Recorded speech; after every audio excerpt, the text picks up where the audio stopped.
izin memperkenalkan diri karena patah mengatakan tak kenal maka tak sayang. Jadi perkenalkan, nama saya Asliah dengan NIM 220426, mahasiswi dari Universitas Primagraha semester 5 dengan prodi manajemen.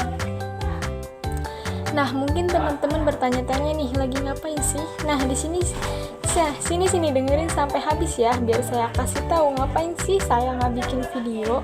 Nah, jadi saya di sini sedikit mau sharing nih teman-teman terkait pembahasan tentang perdagangan dan kerjasama dalam bisnis internasional.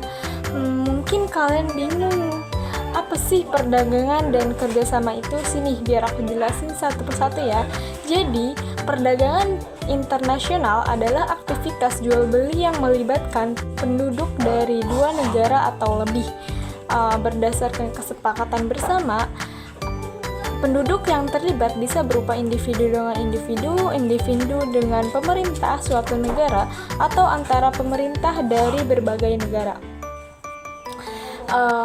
Manfaat dari perdagangan internasional meliputi yang pertama, adanya keuntungan melalui pertukaran, dan yang kedua, mendorong spesialisasi dalam produksi, menjawab keberagaman preferensi individu melalui beragam produk yang bisa ditawarkan. Yang keempat, memanfaatkan perbedaan sumber daya alam dan faktor produksi antar negara. Dan yang terakhir yaitu memfasilitasi transfer teknologi modern. Dua teori utama yang menjelaskan perdagangan internasional ada dua. Yang pertama itu teori klasik dan teori modern. Adam Smith dalam teori klasiknya menekankan bahwa produksi yang dihasilkan oleh tenaga kerja dan sumber daya ekonomi menjadi kunci pendapatan suatu negara. Ia juga mendukung pandangan merkantilis bahwa kekayaan suatu negara dapat meningkat melalui suplai ekspor. Sementara itu, teori Hertz-Ohlin atau HO menjelaskan pola perdagangan dengan menunjukkan bahwa negara cenderung mengekspor produk yang menggunakan produk produksi yang melimpah di negaranya. Menurut teori ini, perdagangan internasional terjadi karena adanya keunggulan komparatif, yakni keunggulan dalam teknologi dan faktor produksi. Keunggulan komparatif menghasilkan dua utama. Yang pertama, faktor endowment, yaitu kepemilikan faktor produksi seperti tenaga kerja, modal, dan sumber daya alam. Dan yang kedua itu faktor intensity, yaitu teknologi yang diterapkan dalam proses produksi, apakah lebih berorientasi pada tenaga kerja atau labor intensif atau modal kapital intensif.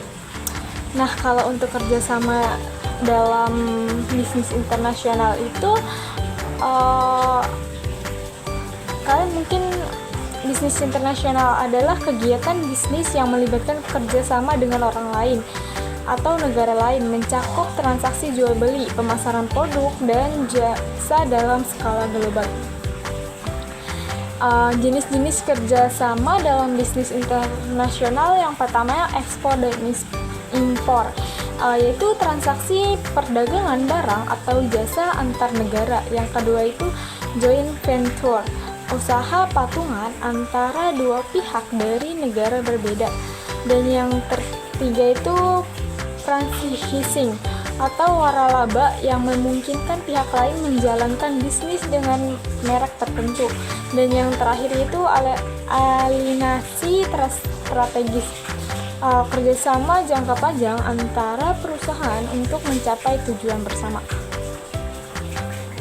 Pentingnya memahami budaya negara lain. Setiap negara memiliki budaya yang berbeda, sehingga memahami cara berkomunikasi dan berbisnis dengan sesuai sangat penting.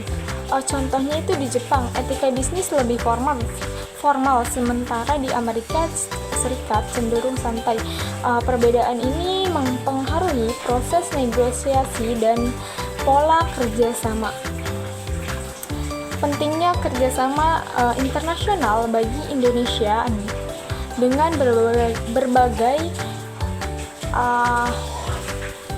Pentingnya kerjasama internasional bagi Indonesia sebagai negara berkembang. Indonesia memerlukan kerjasama internasional untuk yang pertama itu mendapatkan investasi asing, yang kedua mengakses teknologi modern, yang ketiga memperluas ekspor. Kerjasama ini membantu meningkatkan daya saing, menciptakan lapangan kerja, dan memperkuat ekonomi nasional. Perjanjian Perdagangan Internasional.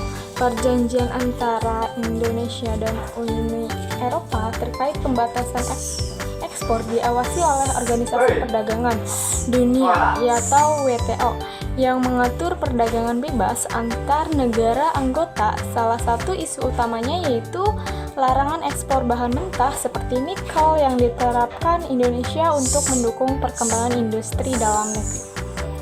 Baik, mungkin cuman itu penjelasan dari saya. Kurang lebihnya mohon maaf. Wabillahi taufiq wal hidayah. Wassalamualaikum warahmatullahi wabarakatuh.